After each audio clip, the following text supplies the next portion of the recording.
7. Krishna, the supreme personality of Godhead, and the Pandavas' cousin. During the Pandavas' upbringing, they heard a lot about the wondrous news from their mother's hometown of Mathura. Kunti's brother Vasudeva, along with his wife Devaki, had been imprisoned by the evil king Kamsa after he had heard a voice in the sky prophesying that his sister Devaki's 8th child would be his killer.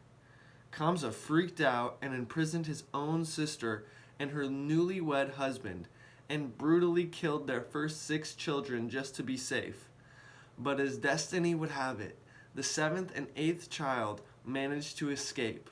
They were Balaram and Krsna.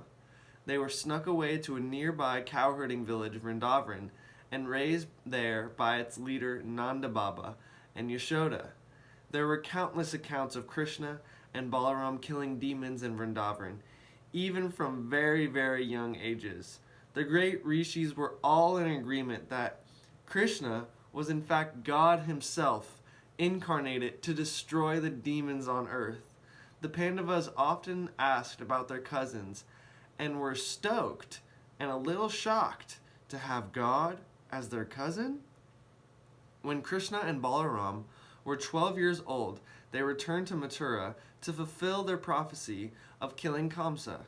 Krishna did so with his bare hands and freed his parents. Krishna and Balaram were installed as chiefs of the Yadu dynasty and became friends with the Kuru dynasty. Krishna felt special affection for his fatherless Pandava cousins and their mother Kunti. So he sent Balaram, who was a famous mace fighter, to teach the boys some skills and assess the situation in Hastinapur. Balaram could sense the rivalry between the Kauravas felt toward the Pandavas, and after teaching the boys, reported the tension back to Krishna. Krishna then sent Akrura to further assess the situation. Akrura spoke with Kunti, whom asked the welfare of her beloved nephew Krishna, whom she knew to be God himself. She cried out for his help, knowing the Kauravas' hatred was rising. Akrura reassured her that everything would be all right. After a couple months of recon, he was to return home, but before doing so, he advised the king, "Do not discriminate between your sons and the Pandus. In fact, the Pandavas have the first right to the throne." Dhritarashtra heard his advice, but admitted, "It takes no place in my heart. I favor my sons." Dhritarashtra pondered Akrura's words and understood that the citizens admired and wanted Yudhisthira to become king now that he was of age.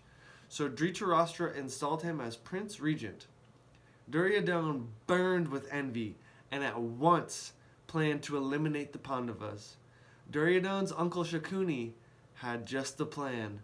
He suggested they burn the Pandavas outside the city and make it look like an accident.